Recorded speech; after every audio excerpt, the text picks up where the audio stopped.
Welcome, everybody. How's it going, Pablo? It's going great. Hi. What are we talking about today? We are talking about... Well, it's summer, so I thought we'd talk about that's what we're talking summer about. brings to mind is fun.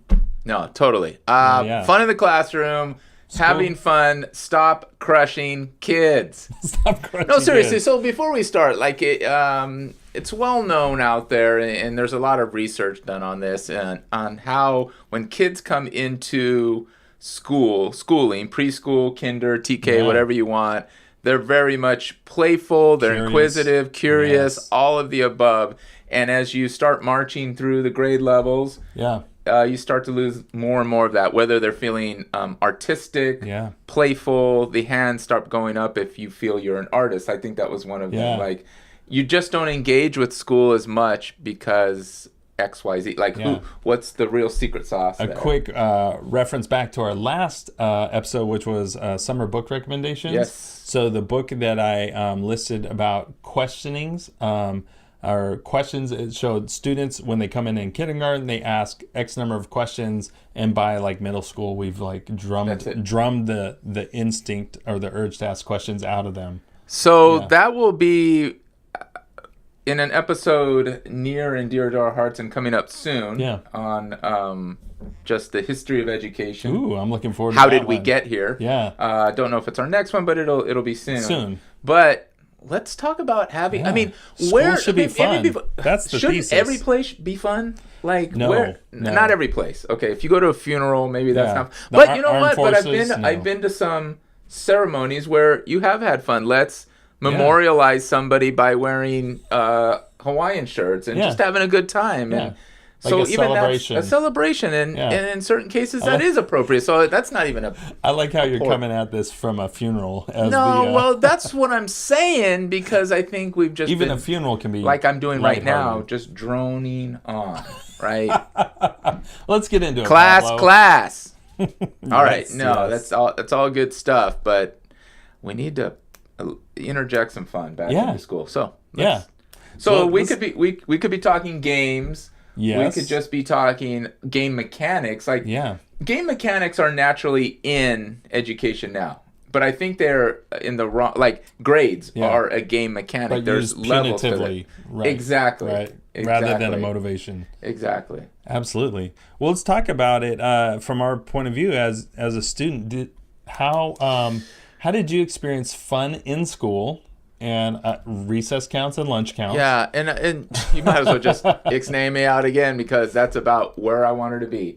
Like, it was all about being social, but really about getting out on that playground and having fun. And playing. Yeah. Absolutely. That was like, I was a sweaty mess when I came back. Nothing's changed. That's natural, right? Yeah. Like the whole, like, why do we enjoy recess? I mean, there's no mystery about it. We're born to play. Right. Like, I was an academic type of kid, but I loved recess more. Sure. You know, I wasn't like, please let me sit and read a book. I was like, let's go play. Right. And why do we separate them? Yeah. But why do we separate those things? Where did that come from?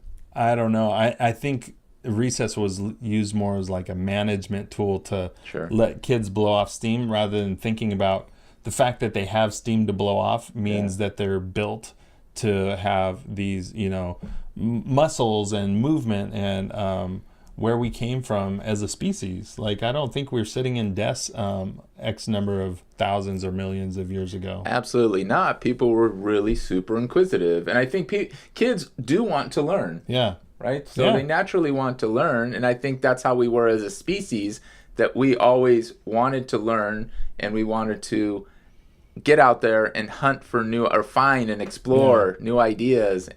But let's get into this. Well, on the playground, so let's say recess was the fun moment of the day. What was your go-to? Basketball. Anything sports related. I did have a mean tetherball game. Ooh. So when basketball wasn't necessarily available, like, kids got out there before me. What do you do next? Handball was always fun. Yeah. Anything really that was more active and sports related, I was down for. Yeah. Well, we're gonna gamify the rest of this episode. Wasn't aware of this. Every time you say something good for the good of the podcast, you get a point. Ding. It's very subjective. Who's the? We both are.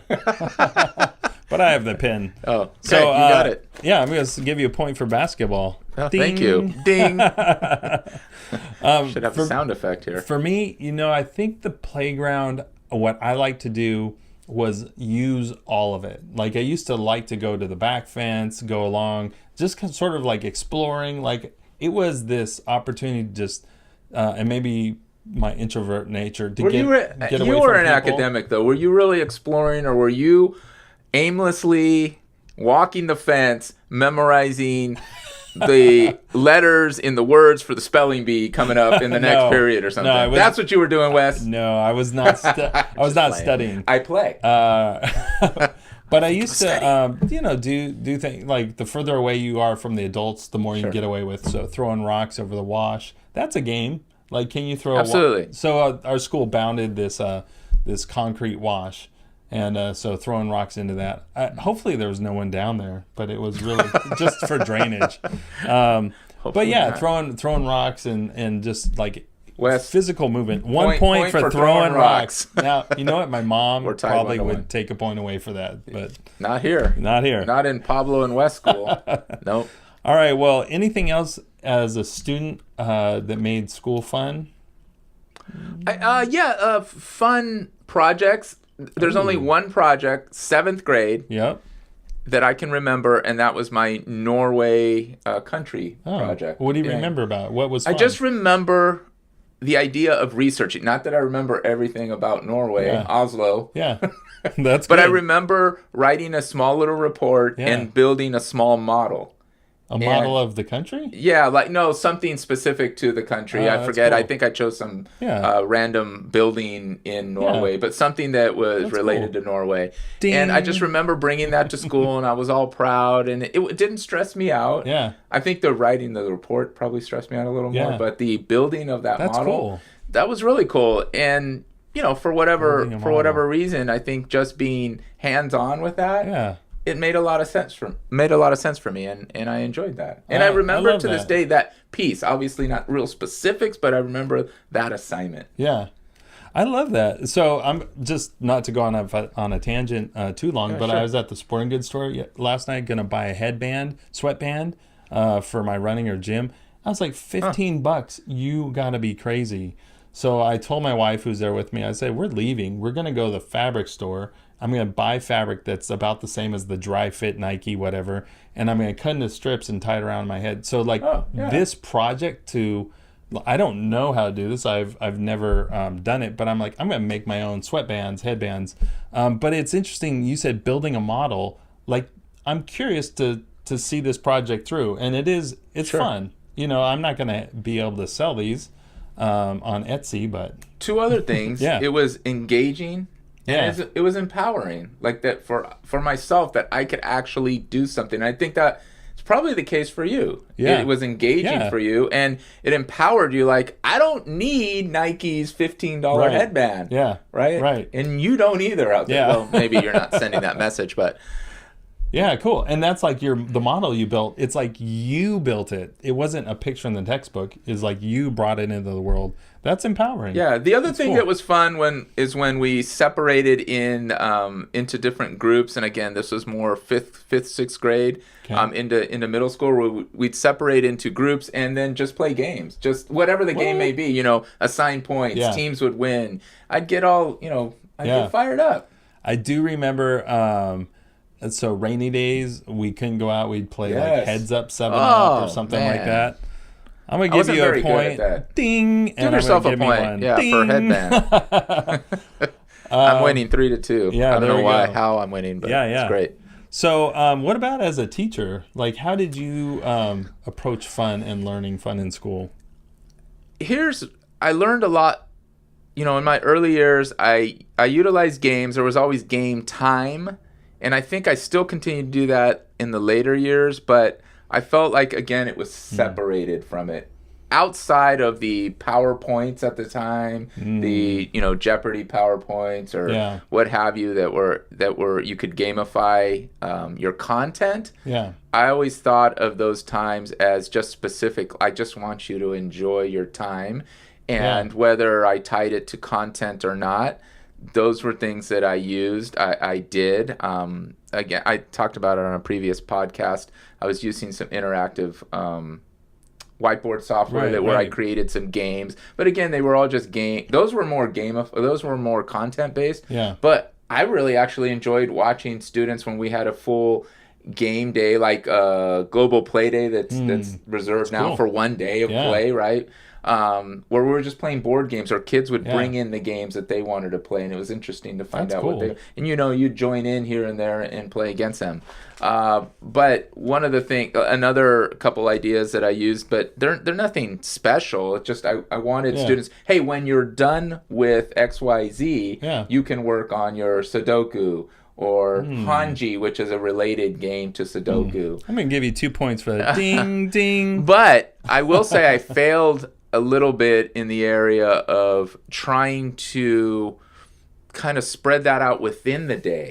Again, they were moments in time. So it's kind of like if they finished early, there was this brain activity that was a game-like. Yeah. And I think I was just before I headed to the district making that move to utilizing game mechanics and really understanding gamification and trying to incorporate it from the time, first day that they step into the classroom to the day they leave and everything in between. I was going to get there. I was super excited, but I'm just as excited to now kind of lead that also along with you in the school district and try to not just gamify everything, but just make meaning to engaging and empowering students through fun. Yeah, absolutely. In my classroom, like my go-to to review content was very simple. Like you said, just had the students put their desks in a circle. I don't even have a name for the game, but I call it Anyone Who. And one student, there's one seat less than the number of students, so somebody's in the middle, and they would answer a review question in front of the class so everybody could hear, and then they would choose. So here's the empowering part. They would say anyone with denim on, anyone wearing white socks. And then if you had that physical, visibly obvious characteristic, you had to get up. You couldn't move to the seat next to you. You moved across the circle, and then somebody else was stuck in the middle, and they had a review question to answer. And then, of course, you can phone a friend or something like that. The point is not to put somebody on the spot with something they can't answer. It's just to get people talking about the content. But I think I played Jeopardy here and there with PowerPoint slides. We use mock trials for characters in the novel. We'd put them on trial, and the teams would sort of do a debate back and forth. Right. So one that I thought, I just realized I got it from a science teacher in high school. He did this egg drop contest where you design some sort of padding or structure that would keep an egg from breaking, and we dropped it off the top of the bleachers and at the football field when I was in high school. It was about science and engineering, but I did that with my English students, and we went to the second story of the English building and dropped them off, and I was up there and students were below, and so the whole point was writing about it. The experience was just like a buy-in to have to write kind of like technical writing, and to write these reflections about the design. But that wasn't a game, but it was like that project where they had their own buy-in and their own design. That's. But I think we naturally that's super. Give yourself a point for that. Yeah, dropping eggs. I used to run this for years, 7-8 years. I ran an after-school program called Mesa. Math, engineering, science achievement. And it was a program developed in a school district we both worked in. Or that's where I found out about it, Santa Ana Unified. But I brought it to my school district here, Fullerton School District. Anyways, cool. We did the egg drop. I mean, so did. Yeah. So that made me feel good inside Ding. when you said that. Yeah. You look at me like you wanted a point, but you needed a point. For causing an emotion that it was a good emotion. But I think naturally we utilize a lot of game mechanics, and maybe we don't understand them or realize more importantly that we're utilizing, like just timing something, giving something time. You have 30 seconds to do this. Yes. That's a gaming mechanic and it adds a lot of energy and excitement to doing something. Yeah. So there's a lot of little tips and tricks and things like that you can do. Assigning points or bonus points or whatever to something mundane or something very specific to your, to your content area. And just to tie that tip into classroom management, which we've talked about before, timing things. Hey, you have 60 seconds to do this transition. And then if they finish early, you just bank that time. Say, hey, you have 20 seconds towards game time on Friday. That's something we've talked about in the past. But yeah, you can gamify it and then put some incentives in there that they, it's like a currency, in-game currency. Right. So there's something that it sounds a little harsh in here. It's called instant death, but it's really just the idea of failing and then starting right back over. But kids love oh, you were supposed to do something 3 in a row. You got 2. You failed on the third one. Go back to the start. You see kids either rushing or huddling up to start over to try to get. It's amazing the little things that you can incorporate that make classrooms fun and engaging and exciting. That's cool. I'm going to give you a point for instant death. Ding! Instant death. I don't think we need to call it that. Oh, wait, that was my side. Yeah. That goes over there. Cheater. It's 6-4 right now. Pablo's in the lead. We do have a quote from Paul Anderson, like a clip, an audio clip. Share about Paul, please. It's really cool. We have a 1-minute clip of him doing a TED Talk and talking about what he learned about video games. So let's crank this up and just listen to him hang in there. It's about 50 seconds or a minute long. And school should be fun as well. Unfortunately, most kids wouldn't say their typical day is fun. However, there are elements of school that all students love. They love seeing their friends and they love learning. Unfortunately, they spend most of the day just passively sitting in front, listening to a teacher lecture. So I think school should be fun. Second thing I learned is that failure is okay. If it takes you 80 times to clear the 3rd elevator stage in Donkey Kong, that's okay. Failure is simply part of the learning process. However, in schools, we tend to stigmatize failure. You don't get to take a quiz over and over and over again until you finally pass it. Right. In fact, failure of individuals, and right now, failure of schools, is highly stigmatized. And so I think we need to send a message that failure is okay. The third thing I learned is the importance of leveling. This could be applied in schools in 2 ways. When a teacher decides to move at a specific pace, that's okay for some of the students in their class. But some of the students are automatically going to be bored, and some of the students are quickly going to be confused. And so I think that students should be able to move on their own pace through We'll pause it there. But that's really quick, his insights from what he's learned from video games. School should be fun. Failure has to be okay, and get rid of the stigmatization and the idea of leveling or being able to go at your own pace. Yeah, no, that lends itself to, when I was doing a little bit of research for this, is the psychology of fun.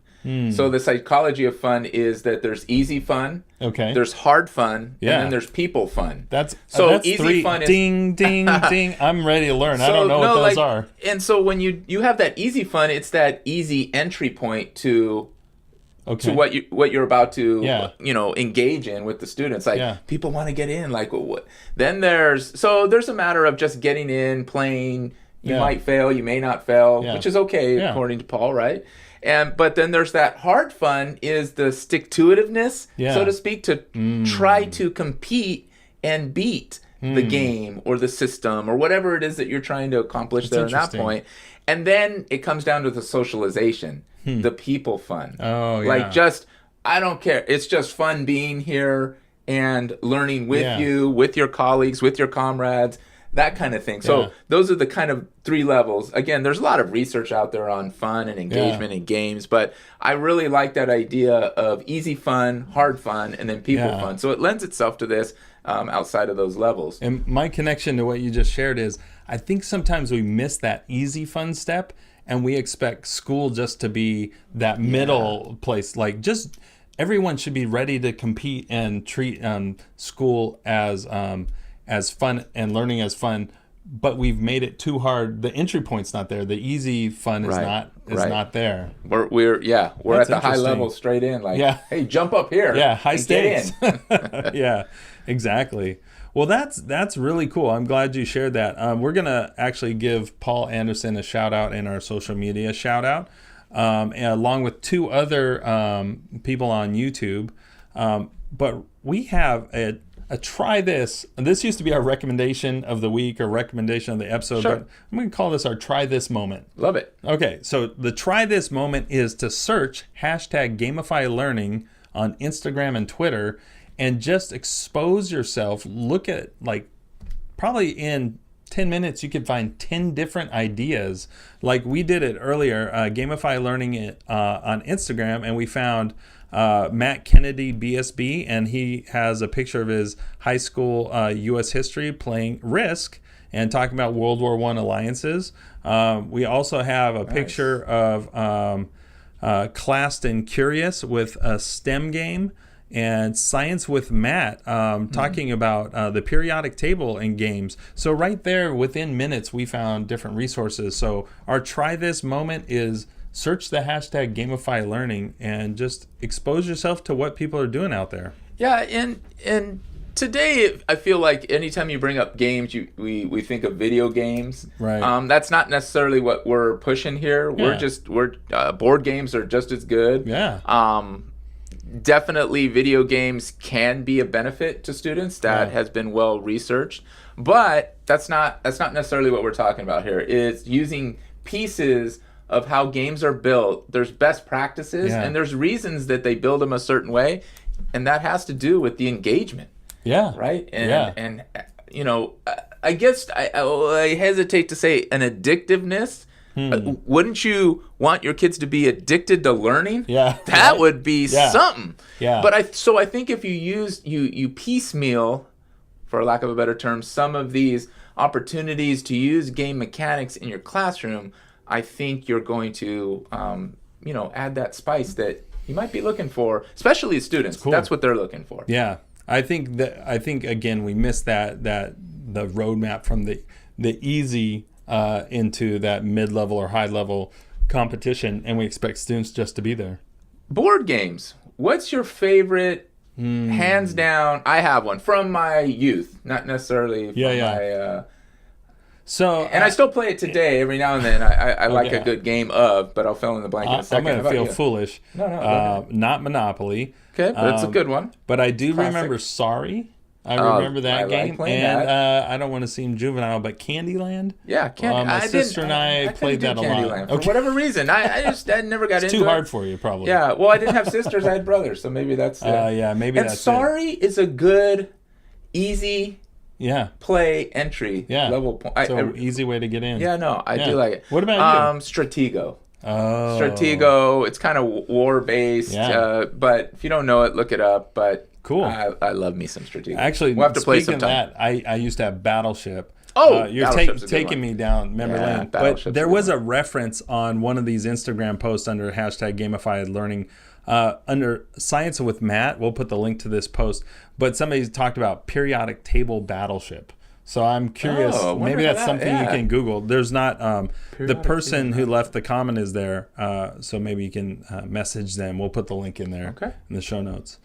And cool. I think we're to our social media shout out. All right. Who's winning the battle there? Well, Pablo. Give yourself a couple more checks for what? Just being a good moderator. I can't do that. Yeah. Ding, one for a good moderator. Yeah. All right, so we have Pablo with 1, 2, 3, 4, 5, 6, 7, 8, 9 points. Woo! And I am coming in with 3, 4, 5, 6. Yeah. So you win. Yeah. High five. Good sportsmanship. All right. Yeah.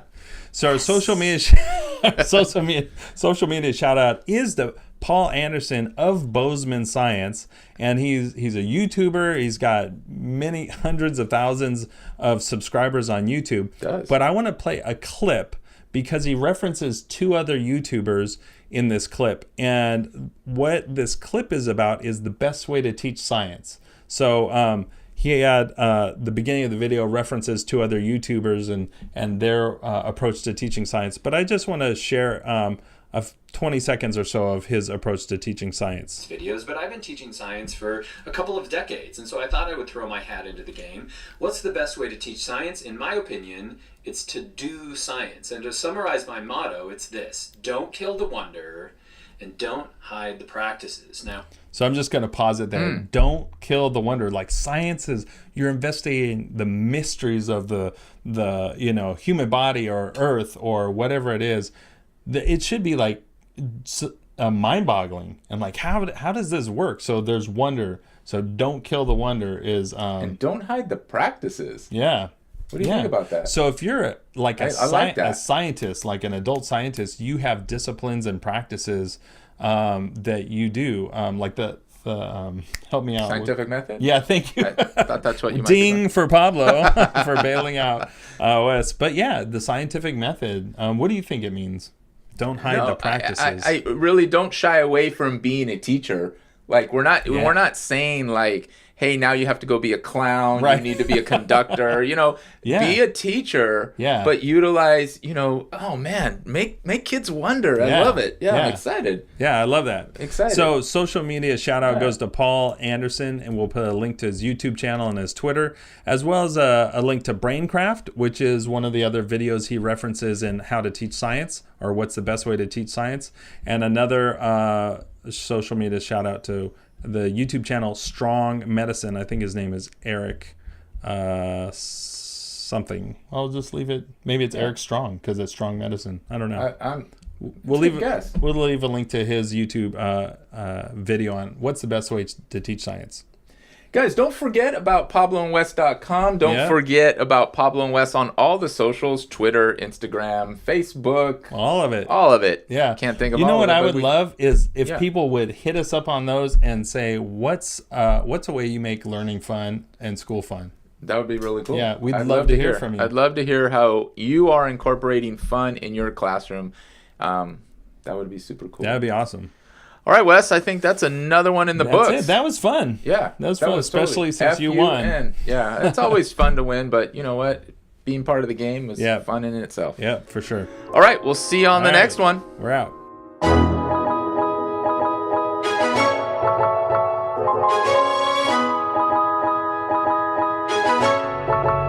Bye.